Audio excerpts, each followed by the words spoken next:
Welcome to Real Estate Coaching Radio, starring award-winning real estate coaches and #1 international best-selling authors, Tim and Julie Harris. Real Estate Coaching Radio is the nation's #1 daily radio show for realtors who demand authentic, real-time coaching.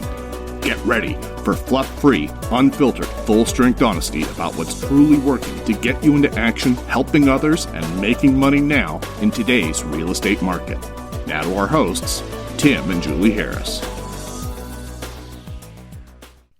3, 2, 1, and we're back. Julie Harris. Yes. It is March the 16th. Indeed. And we are continuing our topic, the Introvert's Guide to Being a Real Estate Rock Star. In fact, even if you are the most introverted person ever, you can be a real estate rock star, and we're here to show you how. And before you get to your first point, and I know we have to make a slightly abbreviated show today, and we shall. Yep. I wanted to let all of you know that as promised, we have a new something for you guys. And we are going to be doing a webinar that's going to happen probably once or twice a week. It's going to be an interview of top producing agents and what they're doing to make money in this market. And all of you are invited. And here's all you have to do. Just text the word Harris, Harris. Text the word Harris, Harris to 855-685-1045. Text the word Harris, Harris.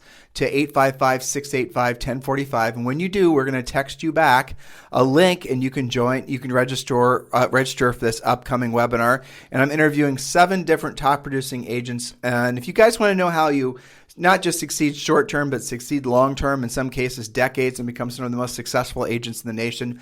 These are all coaching clients. Please go ahead and text us directly. Text directly to Harris, and just text Harris, Harris, to 855-685-1045. All right, Julie. Yes, so yesterday, if you missed yesterday's podcast, we started this topic, the Introvert's Guide to Being a Real Estate Rock Star. And we laid some groundwork having you realize that there are very successful people, presidents, actors, actresses, etc., who cover all of the bases in terms of extrovert or introvert and what degree of each. So if you missed it, get caught up from yesterday's podcast. And we went over to point number 1 and 2, which I'm just going to state those, and then we'll start today with number 3. Number 1 was have confidence in the person you are. Number 2 was use scripts that don't sound like scripts. And we had a great discussion about both of those topics. Point number 3, this is specific to introverts. Recharge your mental, emotional, and spiritual batteries every day. What makes you tick? Because you see, introverts are rejuvenated by quiet, dedicated time to themselves. This could be a walk, meditating, biking, swimming, just reading for 20 minutes. Refill the cup. I've had introverts that are not good at this, and they'll just disappear on you for like 2 weeks. Oh, completely. It's like they hit the wall, and they have to go refill the cup. And it's so severe because they haven't been keeping an eye on themselves that they just kind of check out. And then, like, some of these have been coaching clients. You call to talk to them on their coaching call, and their voicemail's full.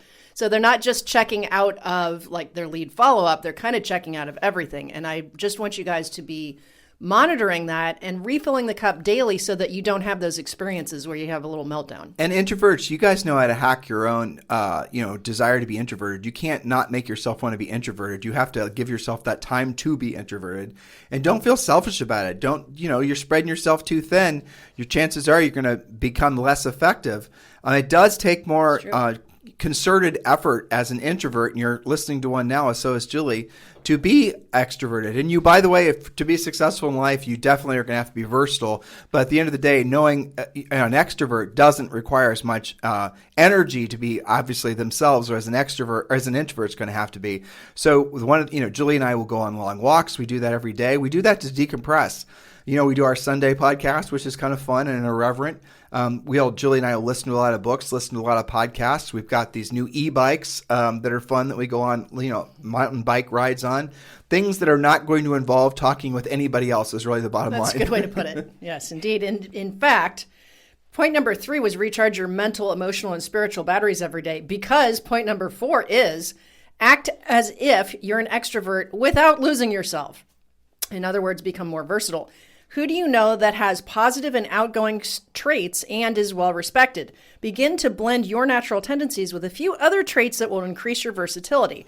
This isn't to say that you should be fake. In fact, you might find that you actually have some latent outgoing traits already within you. You just haven't been practicing them. Well, you might be an extrovert amongst all your introverted friends. I am. Yeah, Julie was. I mean, definitely. Funny. Yeah. Especially my music geek friends. Everybody thought I was like the biggest extrovert just because I wore colors. Well, just because they prefer to stay under their staircases, basically. Exactly. But because you wore colors, right. That is true. Yeah. So research has shown from different professors and psychologists that study this stuff that introverts who act like extroverts by being, for example, more sociable, talkative, energetic, and enthusiastic than they naturally are, they actually see their happiness increase. This is likely because of the positive feedback that they're getting, perhaps for some of them, the first time that they've gotten that. But the positive feedback they get from their peers. But it also might be because they're becoming more comfortable in the company of other outgoing types. Right. I remember I've got a friend in California, Laura Lee, who's she's an interesting combination because she's pretty detailed and pretty analytical, but she is very much naturally an extrovert. So I think one of the reasons we're friends is because we're a good balance to each other. But I always like doing stuff with her because she does all the talking. I don't have to say anything. Totally. Coach Rochelle's kind of like that as well. Mm-hmm. So I think it's valuable to have friends who have those traits and start to kind of pick up on some of those without losing your soul. But this goes back to the innate human desire to basically belong. Yes, acceptance. And so acceptance, right. So if you see yourself being more versatile with different personality styles, even if you've led your whole life and basically you look around you and all your friends have the same personality style as you, just to stay on introverts, all your friends are engineers, accountant types, all your friends are musicians, they're introverted types. And you're going to find that you have essentially chosen, maybe without knowing it, to alienate yourself from all the other different relationships and the beautiful number of different varieties of human personalities that there are out there. And if you give yourself permission to be okay with, even if you're coming to this epiphany late in life, it's perfectly fine. But now that you have this, just tap into that feeling. And it said you feel less depressed when you have more versatility. Well, it's obviously the reason why. It's because as an introverts, generally speaking, don't want to be around other people, including even other introverts. So they spend less time around people, and all of us need to spend time around people because it makes us actually feel more connected and more alive. When you look at longevity of life, one of the constant themes is that people stay attached and have lots of friends, and they have a strong group of friends around them. People that are married for a long period of time have a tendency to live longer. People, again, who have a lot of friends have a tendency to live for a long period of time. They are, guess what, less depressed. And so introverts, if you're finding yourself, spending more time by yourself alone or just with other introverts, this is your opportunity to realize not only are you leaving potential business opportunity on the table, but you're also leaving opportunities for you to have a richer, fuller life on the table. That's right. And in business, if you find yourself saying things either out loud or to yourself, like, well, I just didn't hit it off with that prospect, I'm not feeling it, that is an indication that you lack versatility. And it's definitely something to work on, because if you only work with people that are just like you, that might be like 10% of the population, and you're just not feeling it with everybody else. That's being lazy. And it's so we can just stay on this because it is an interesting thing, because you and I have thought about this pretty intensely, Sure. right? Mm-hmm. And studied this for the book that you're reading, our own book, Harris Rules. Introvert personality types even have a tendency, and again, it's pseudoscience, just keep all this in mind, but analyticals in particular and drivers in particular have a tendency to live around each other. And so if you're showing houses and you drive into a neighborhood, and this is always kind of, you guys will all laugh from this. You're showing houses, you drive in a neighborhood, and all you see everywhere is plastic kid stuff everywhere, backyards, all these just children everywhere. There's a really good chance that is not a neighborhood that has very many analyticals or drivers living in it, because the disorderly nature of most of most of those people live would drive an analytical and a driver person nuts. Why are you laughing? Because it reminds me of a neighborhood that you and I like and have lots of friends in Oh. here, but we're always like, can't do it. Yeah. Can't do it. It's just too much all the time. You can't be surrounded by it. It's called Dorado Beach East, and every time we walk through it, we're like, it's too people-y. It's way too people. That's what we say. And it's beautiful. There's lots of, beautiful ponds, and Zoe likes to take gymnastics over there. But and we know people constantly trip across friends constantly, but it's like after we're done with our walk, we're like, oh, God, man. I need to have a break. Too many conversations. And then I was thinking about, I wonder whether, the new neighborhood that's got more hard lines and modern architecture, Totally. the enclave, like that's more of kind of an analytical driver. Analytical driver neighborhood. Right. You can tell by looking at it. But Isn't you that can. funny? You really can. Yeah. And like if you think about, for example, let's just say a neighborhood that's attracting driver types. Mm-hmm. Driver types. This is also, guys. You can.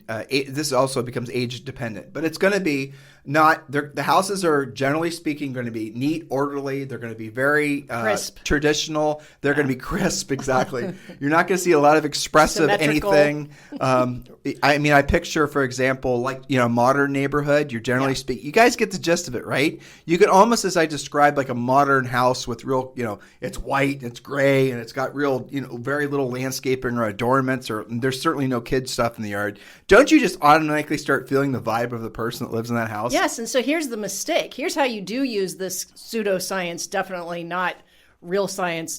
This is more of like, it should just be called observing how people are different than you. Yes. So let's say that you're along the lines of really liking that modern, clutter-free, real crisp-looking home. That's kind of how you are, and maybe how your office is, how you dress, what you drive. And then you have a listing appointment. Excuse me. You have a listing appointment tonight in, say, Dorado Beach East, and there's kid stuff everywhere. These are. If you remember listing appointments where we would walk in and they were no longer using their dining room because all the kid stuff had taken over. Pretty much. Like literally, the dining room table was gone because there's Barbie houses there. And you and I would break out in hives. Right. So you can't. You have to have that versatility and take, your outlook on that away. And conversely, too, maybe you're somebody that's how you live, and you go into somebody that's more clutter-free, and you can't have that reaction like, oh gosh, this is just too boring. It's too neutral. It's, you have to suspend your judgment and know who you're dealing with, and your appointments are going to go a lot more smoothly than just going in and going, oh my gosh, I'm just not feeling it. And here's the other thing. It's just get your minds around this. It's not, especially when you're in sales, which you are, well, assuming you're selling anything, that's a joke. But it's not their job to be versatile to you. It's your job to be versatile to them. They are who they are. Right. It's not their job to essentially, try to mold themselves in their approach to you. It's the opposite. And the more you accept the fact that you have to become like the world in which you're here to serve, the happier you're going to be, and the less you're going to struggle, and the less you're going to feel like a freak. I mean, the less you're going to feel like, oh, I don't want to go to that group because I'll be afraid that I'll be in conversations. I mean, I've coached some extreme introverts over the years, and some of the ways that they've sculpted and designed their lives around avoiding human interaction is sad. Truthfully, it's sad. And they think that they can be successful in real estate. They can, but they're going to have to work 1,000 times harder to move past their innate, essentially, fear and lack of versatility with dealing with other humans. Yes, that's right. Definitely something to work on. Okay, point number 5. For our introverts, in new situations, have a plan. If you're on a tough competitive listing appointment and you haven't been on very many of those, use your pre-qualification script, your pre-listing package, arrive early, be practiced with what you're going to do on your presentation. Here's a secret. Naturally extroverted people tend to be less careful than that. You can launch your sneak attack by simply being better, faster, smarter, more polished, and poised. Some of my favorite coaching clients over the years, I call them velvet hammers, because they're really nice and they're sweet and they're kind, and you can't imagine saying no to them just because they're a nice person. Okay, but they win listing presentations. Why? Because they're more prepared, because they do a better job asking questions. They use things like the Sharpie close. They have that versatility where they're giving that person what they need instead of assuming, as honestly, I mean, there are extroverts that just pretty much get 80% of their deals from their shining personality, and because, I know I'm likable. But to an extent, yes. But you just said something that hopefully got by nobody, right? The pre-listing pack, our pre-listing pack that they get as being coaching clients, that we will not give to you or sell separately, so don't ask. Nope. Which many of you are thinking that you're going to be able to do that. You can't. It's copywritten, okay? So our pre-listing pack that you have a license to use once you're a coaching client, the thing about the pre-listing pack is it is versatile by the way it's designed. On purpose. On purpose. It is answering all the questions that the seller, even the questions the seller didn't even think to ask you, the seller is going to have all their questions answered prior to you getting there, so you don't have to worry about being stuck in a corner or being put on your heels with some question that makes you uncomfortable. So that's the thing about having an organized sales approach. We talked about this in our clubhouse this morning. So many of you guys are finding yourselves in listing appointments and you're winging it. You don't have a pre-listing pack. You didn't pre-qualify the seller. You don't know how to present to the seller. All personality types that you're presenting to or that you're trying to attract to you dislike an agent who's disorganized and who's obviously winging it. The ones who really hate it are the analyticals and the drivers. They will eat you alive. And they're going to look for reasons to not – you will have an instant reaction of distrust from either of those two personality styles unless you basically are willing to be having a professional approach. Now, you might be able to befriend the amiable sort, and maybe they'll just list with you because they like you, and maybe even so with the expressive. But that's still rolling the dice. That's still rolling the dice. You don't necessarily know how it's going to go and even who the decision maker is, right. Especially if you don't use a pre-qualification script. But this is also the exact reason why agents who wing it like that, even if they're, have their act together, they look great, they have a nice personality, but they're winging it. This is why they report back that they have a hard time closing. Right. Okay. Because what is the definition of to close? The closing is a logical ending to a great presentation. If you don't have a great presentation, the close will always be awkward. And that's why you find yourself walking out the front door saying, well, I'll follow up with you. Yep. Instead of I'll put a sign in the yard. And then somebody who's trained, one of our coaching clients, is going to go in on that listing appointment after you and get the listing away from you because you weren't a professional. Like on the clubhouse this morning, very nice guy was asking, essentially a new agent was trying to put all the pieces together on his own. Yes. And it's so, honestly, it makes no sense to me. If I wanted to basically learn, if I wanted to drive from here to even the other side of Puerto Rico, right? Yeah. I'm not going to go and wing it. I'm going to turn navigation on. Yeah. I'm going to use, some sort of app to get me there.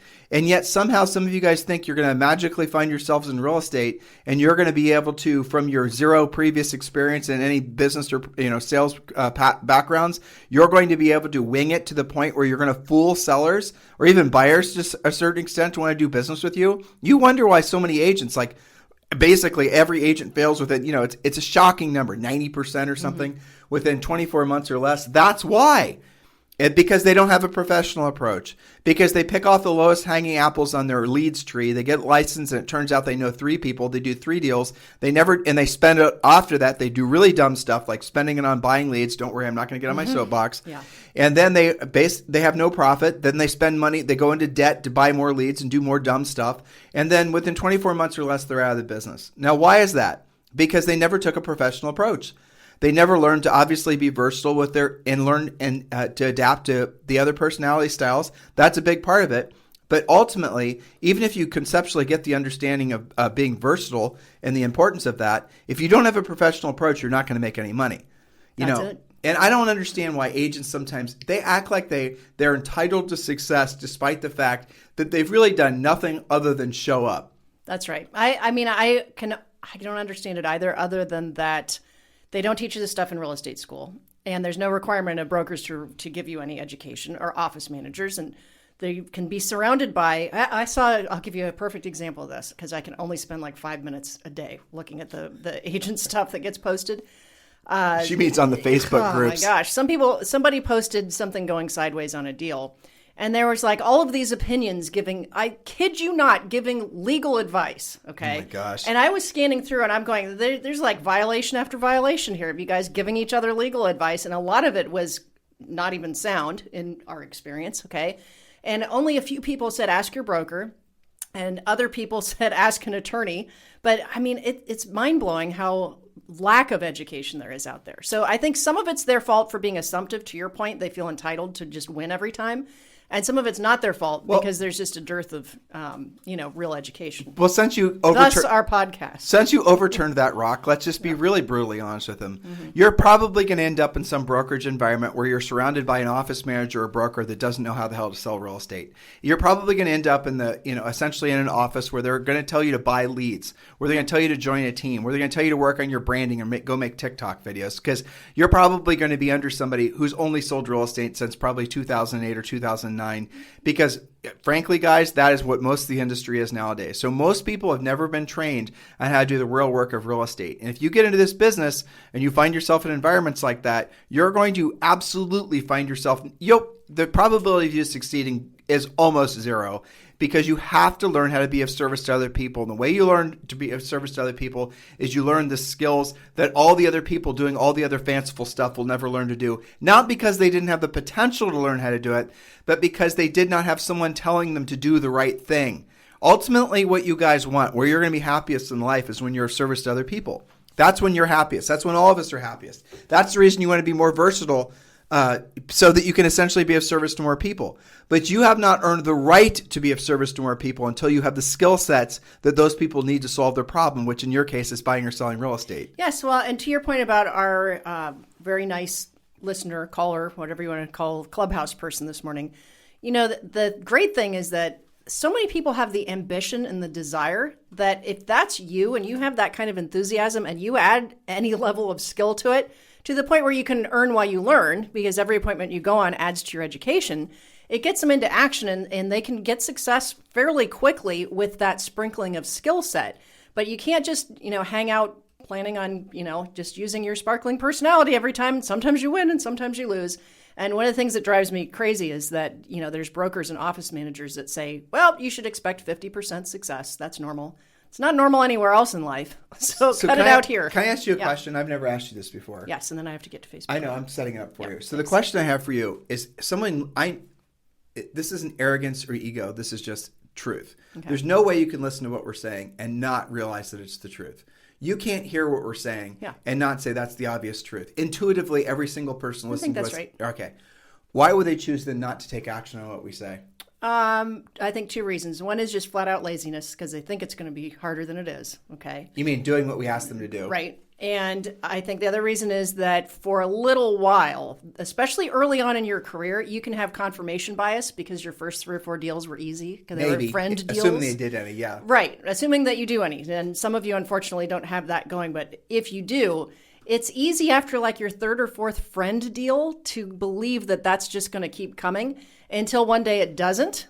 And then you're like, okay, well, now I have to go out and actually maybe create some business. That's when the learning starts. And that's probably a lot of the time the reason so many agents will gravitate towards the referral only approach because they think that that's how you're supposed to build your business. And they're surrounded by other people that have done it the same way. And by the way, that is the first spoke we teach you guys to do in our coaching program. Not the only spoke. It's certainly not the only spoke because it's the least reliable at producing consistent business. Well, that came up this morning too, right? So agents living in fear of, gosh, maybe I'm only having success lately because the market's really hot and it's kind of coming to me and everybody's really all stoked up on real estate.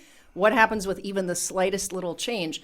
And I can tell you from a lot of coaching calls this week, I am seeing a little bit of cracking. Well, interest rates are rising. Interest rates are rising. We're getting a little bit more inventory. We're starting to see not every house have multiple offers in 22 seconds. So there was a gal, and I know you have to round the bend. There was a gal in the clubhouse this morning. Her name was Julie. Very nice gal.